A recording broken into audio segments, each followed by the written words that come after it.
अस्सलाम वालेकुम, मैं हूं आबिद दंदली। नाज़रीन, इमरान खान के खिलाफ इंतहाई अहम कदम उठ गया है। इमरान खान का जो खदशा था वो सच साबित हो रहा है और सबूत इकट्ठे किए जा रहे हैं, होमवर्क मुकम्मल किया जा रहा है। ये बात क्या है? मिलिट्री ट्रायल की जिद कहाँ से शुरू हुई है? अब जो घर का भेदी है नवाज शरीफ का, एक बहुत करीबी जानने वाला, उनका एक कंटेंट राइटर है बेसिकली नवाज शरीफ का, उसने कुछ इंकिशाफात किए हैं कि ये जिद जो है वो नवाज शरीफ की है और उन्होंने 4 मुतालबे सामने रखे हैं। ये 4 मुतालबे उन्होंने ताकतवरों के सामने रखे हैं कि ये 4 मुतालबे पूरे होंगे तो वो पाकिस्तान आएंगे। इस हवाले से जो डिटेल्स हैं वो आपके सामने रखेंगे और इसके साथ साथ आज इमरान खान को उनके मिलिट्री ट्रायल के हवाले से जो मोहर तस्दीक है वो साबित हो गई है। एक तरफ ये जो हुकूमत है, इसको सबसे बड़ा खौफ ये था कि इमरान खान का अगर मिलिट्री ट्रायल किया जाए तो दुनिया इसके ऊपर बहुत सीख पा होगी, अदारे इस कोर्ट के सिस्टम को कलदम कर देंगे। लेकिन अब उन्होंने जो तैयारी है वो शुरू कर दी है और तैयारी जो है वो बड़ी खौफनाक उन्होंने शुरू की है।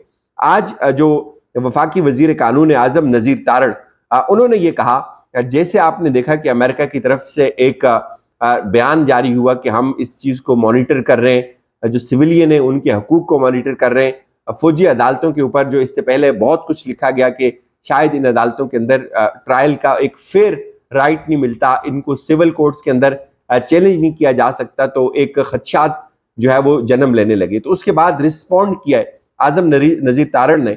उन्होंने ये कहा कि कवानीन, जो फौज के कवानीन है, उन तमाम पहलुओं का अहाता करते हैं और इसी वजह से कहा जाता है कि वो तरीक़ाकार और कवानीन से मुतल्लिक़ बैनुल अक़वामी सतह पर तस्लीम शुदा तकाज़ों को पूरा करते हैं।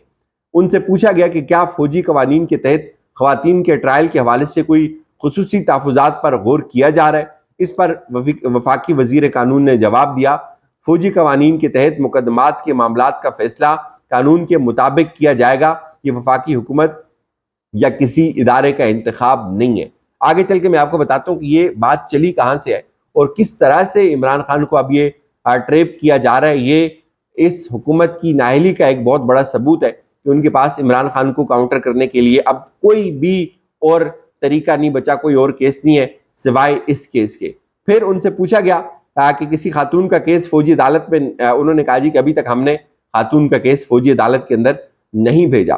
ताहम 9 मई के वाक़यात में मुलव्वस मुश्तबा अफराद पर फौज के कवानीन के तहत मुकदमा चलाने के हुकूमती फैसले पे जो है वो ज़ाहिर आलमी इदारों को तशवीश है। लेकिन अब उन्होंने आज इससे ये लगता है कि उन्होंने एक ग्राउंड सेट कर दिया है। इमरान खान की वो फौजी अदालतों के अंदर जो ट्रायल का माहौल है, इससे पहले एक असम्बली भी आई, उसके ऊपर इख्तलाफ भी हुआ, पीपल्स पार्टी का और नून लीग का वो इख्तलाफ अभी भी चल रहा है। लेकिन बेसिकली अब ये चीज़ सामने आ रही है कि नवाज शरीफ इस बात के ऊपर बज़िद हैं कि इमरान खान को रास्ते से हटाया जाए। अब जी मैं आपको बताता हूँ कि नवाज शरीफ ने डिमांड क्या रखी है। एक तो उन्होंने जो डिमांड रखी है ताकतवर हलकों से, उन्होंने ये कहा कि उनकी नाअहली ख़त्म की जाए और उसके साथ साथ जब तक काजी फाइज ईसा साहब नहीं आ जाते चीफ जस्टिस, उस वक्त तक जो है वो नहीं आएंगे पाकिस्तान वापस। अब फिर जो अमार मसूद साहब हैं, आपको पता है अमार मसूद साहब कौन है, नवाज शरीफ के बड़े करीबी हैं। उन्होंने कहा जी कि 4 ऐसी चीज़ें जो नवाज शरीफ साहब ये चाहते हैं वो हूँ तो फिर नवाज शरीफ साहब पाकिस्तान आएंगे। एक तो उन्होंने कहा जी कि एक तो बात वाज़ेह कि नवाज शरीफ इदारों और आवाम से इसी तौकीर के मुतकाजी हैं जिसके वो हकदार हैं, यानी कि उनको बहुत शानदार प्रोटोकॉल दिया जाए। वो 50 रुपये के स्टाम्प के ऊपर यहाँ से भागे थे, अदालतों में मफरूर हुए, लेकिन अब वही चाहते हैं जी कि उनको बहुत ज़बरदस्त एहतराम दिया जाए। उनके ख्याल में उनकी शख्सियत, ख़ानदान, पार्टी और कारकुनों के खिलाफ जो घिनौने इल्ज़ामात गुज़श्ता दौर में लगाए गए वो सब के सब वापस होने चाहिए। आपने देखा होगा जावेद लतीफ़ की तकरीर, पिछले 3 दिन से जो जावेद लतीफ़ बयानियाँ अपना रहे हैं, एग्जैक्टली ये वही बातें कि नवाज शरीफ को प्रोटोकॉल दिया जाए, नवाज शरीफ के बगैर पाकिस्तान नहीं चल सकता, उनको पाकिस्तान लाया जाएगा तो बात आगे बढ़ेगी। तो ये चीज़ें अब सामने आ रही हैं। ये जो मरीम का ग्रुप है वो पूरी तरह से एक्टिव हुआ है शहबाज शरीफ के खिलाफ और वो गुस्सा कर रहे हैं कि कमिटमेंट तो ये थी कि नवाज शरीफ को लाया जाएगा, हुकूमत का अब टेन्योर खत्म हो रहा है, नवाज शरीफ अभी तक नहीं आया, तो ये शहबाज शरीफ कोई नवाज शरीफ के खिलाफ तो साजिश नहीं कर रहा। तो अब ये बातें खुलकर सामने आने लग गई हैं। फिर वो ये कहते हैं जी कि ये सब बयानात वापस हूँ और 3 दफ़ा इस मुल्क के वज़ीर-ए-आज़म रहे नवाज शरीफ और इनके ख़ानदान ने इस मुल्क की तरक्की में बहुत अहम किरदार अदा किया है। इसके बदले वो किसी ओहदे के नहीं बल्कि एहतराम के मुतकाज़ी हैं। کیا جی، واہ جی کیا بات ہے. پھر وہ کہتے ہیں جی دوسرا، ان تمام بے بنیاد مقدمات کا خاتمہ چاہتے ہیں جن کی وجہ سے وہ خود، ان کی پارٹی اور ان کے کارکنوں کو عتاب سے گزارا گیا. بھائی وہ انہوں نے خود کہا تھا کہ رسیدیں پڑی ہوئی تو وہ دے دیں. اچھا پھر وہ کہتے ہیں جی تیسرا، ان کی خواہش ہے کہ ان کا استقبال فقید المثال ہو، بہت شاندار استقبال ہونا چاہیے. مسلم لیگ نون استقبال وہ بھی ہوا تھا بھائی جو ہے وہ احتجاج کو لے کر خود ایئرپورٹ کے اوپر نہیں جا سکا تھا. پھر وہ کہتے ہیں جی ان کی جو ذیلی جماعتیں نے مدتوں سے اس کی تیاری بھی کر رکھی ہے کہ جب نواز شریف اس دھرتی پر قدم رکھیں تو وہ تاریخ کے سب سے بڑے جلسے سے خطاب کریں. کیا بات ہے، 10 بندے اکٹھے نہیں ہوئے تھے شہباز شریف سے اور یہ کہہ رہے ہیں جی تاریخ کا بڑا جلسہ. اور آخری بات جس کا نواز شریف کو انتظار ہے وہ چند معاہدے ہیں. یہ معاہدے ملکی نہیں بین الاقوامی ہیں. نواز شریف کی یہ خواہش ہے کہ جب وہ واپس آئیں تو عوام کے لیے کوئی خوشخبری بھی ان کے ہمراہ ہو. عرب ممالک سے ان کی ذاتی تعلقات ہمیشہ قابل رشک رہیں.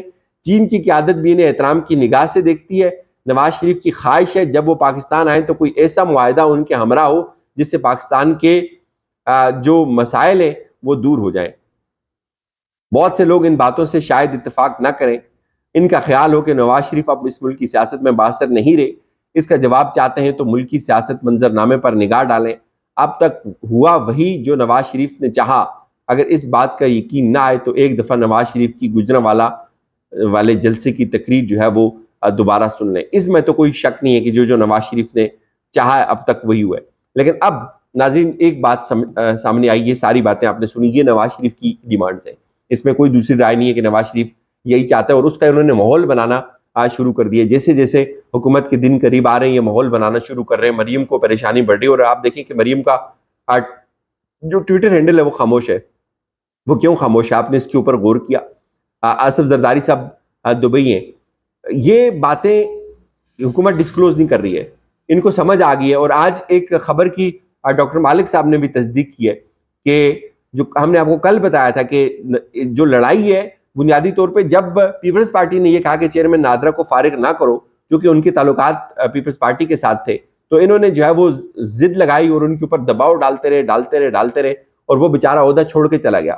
آج یہ کہتے ہیں کہ نہیں اس کے اوپر تو کوئی دباؤ نہیں تھا، وہ بندہ اپنے عہدے کے اندر لکھ رہا ہے کہ میری اقدار جو ہے وہ زیادہ اہم ہے میرے لیے. پھر وہ لکھ رہا ہے کہ بھائی میرے اوپر یہاں میں نے دیکھا ہے کہ جو قابلیت ہے وہ اتنی زیادہ اہم نہیں ہے، ذاتی وفاداری بہت زیادہ اہم ہے. اور ایک دوسری طرف یہ کہتے ہیں کہ دباؤ کوئی نہیں تھا. اب وہ چلا گیا. اس کے بعد پیپلز پارٹی نے کہا کہ چلیں معاہدے میں اگر یہی ہوا تھا تو اب پھر ہم دیکھتے ہیں آپ کو. تو اب نجم سیٹھی کی جو ہے وہ چھٹی ہو رہی ہے. یہ جو نواز شریف کی ڈیمانڈز ہیں یہ طاقتور حلقوں سے ہیں اور ظاہر ہے جس طرح سے ایک پیٹرن چل رہا ہے نواز شریف کا یا ان کی جو نااہلی کا، یہ جو ڈیمانڈ سامنے آئی ہے کہ نواز شریف کی جو نااہلی ہے اس کو ختم ہونا چاہیے. اور آپ اس بیان کو اگر اس جاوید لطیف کے اس بیان کے ساتھ جوڑ کر دیکھیں کہ بھائی میاں اس وقت پاکستان آئیں گے جب ان کی نااہلی ختم ہوگی، اور پھر اگر جہانگیر ترین کے لوگ یہ کہتے ہیں کہ ان کی نااہلی بھی ختم ہوگی، اور پھر وہ کہتے ہیں کہ جب قاضی فائز صاحب آئیں گے تو ہمیں انصاف ملے گا. تو یہ ساری باتیں آپ کو کھل کے سامنے آ جاتی ہیں کہ صرف عمران خان کو روکنے کے لیے، اس کا راستہ روکنے کے لیے، اس کو سنب کرنے کے لیے یہ پورا ایک ہوم ورک ہے. اور یہ ہوم ورک جو ہے وہ اپنی تکمیل کی جانب روان دوائیں. تو اس آج یہ جو اتنی ڈسکشن اس سٹیج کے اوپر آئی ہے اس سے تو یہ لگتا ہے کہ اب عمران خان کا جو ملٹری کورٹ کے اندر ٹرائل ہے شاید اس حکومت کے پاس اب آخری حربہ جو ہے وہ وہی بچا ہوا ہے. باقی ان کے پاس اور کوئی بھی ایسی چیز نہیں ہے جس پہ یہ عمران خان کا راستہ روک سکیں. دوسری طرف عمران خان پرعزم ہے، انہوں نے کھل کے کہا کہ آپ میرا کچھ نہیں بگاڑ سکتے، آپ میرا راستہ نہیں روک سکتے. دیکھیں کیا ہوتا ہے. اجازت دیجیے، اپنا خیال رکھیے گا. خدا حافظ.